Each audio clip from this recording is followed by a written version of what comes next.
Hello' everyone, আজি আপোনালোকক এনেকুৱা ধৰণৰ এটা আচৰিত ঘটনা মোৰ লগত হ'ল, যিটো মই কোনো দিনাখন দেখাই নাই আৰু নাজানো যে এনেকুৱা হয় বুলি আৰু এয়া দেখিছেনে, মই ফ্ৰিজৰ ভিতৰৰ পৰা দুটা কণী উলিয়াই নিছোঁ। মানুহজনক দিনতে কণী দুটা ফ্ৰিজত সুমিয়াই থ'ব কৈছিলোঁ আৰু তেখেতে একেবাৰে ফ্ৰিজাৰৰ ভিতৰত সুমিয়াই ৰাখি আইচ বক্সত প্লেট কেইখনত ৰাখি দিলে আৰু তাৰপিছত কণীৰ অৱস্থা এয়া, এৰাব নোৱাৰা হৈ আছে। কটাৰীখনে এৰাব বিচাৰিছে, কিন্তু কটাৰীখনেও এৰাব পৰা নাই। এয়া দেখিছেনে, কটাৰীখনে টঙনিয়াই দিছে, তথাপিতো কণী নেখায় কোনো পধ্যে। তাৰপিছতে ভাবিলোঁ যে ইয়াতে পানী দি দিয়া যায়।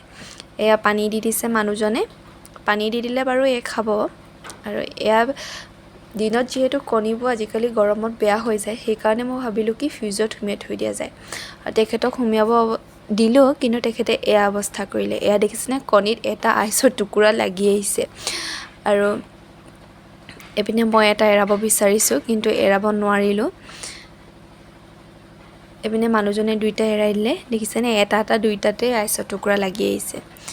এনেকুৱা পিছে আপোনালোকৰ লগতো হৈ পাইছেনে? মোৰ লগত পিছে কোনোদিনাখন হোৱা নাছিল।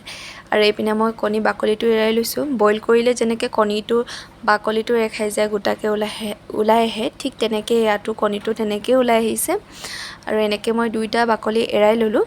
বাকলি এৰাৰ পিছত গৰম তেলত দি দিলোঁ। তাৰপিছতে ইয়াতে মই ভাবিছিলোঁ কি বহুত বেছি ফুটিব বুলি, কিন্তু নুফুটিল। কণী ভুজিয়া নিচিনাকৈ বনাই দিলোঁ। খাবলৈ কণী যেনেকুৱা লাগে ঠিক তেনেকুৱা ধৰণৰে সোৱাদ হ'ল। আৰু এনেকৈ লাহে লাহে কণীটো পমি গ'ল আৰু এনেকুৱাও আপোনালোকৰ লগত হৈ পাইছেনে? জনাবচোন দেই কমেণ্ট কৰি। মোৰ লগত পিছে এয়া প্ৰথমবাৰ হৈছে। তেন্তে আজিলৈ আহিছোঁ, বাই।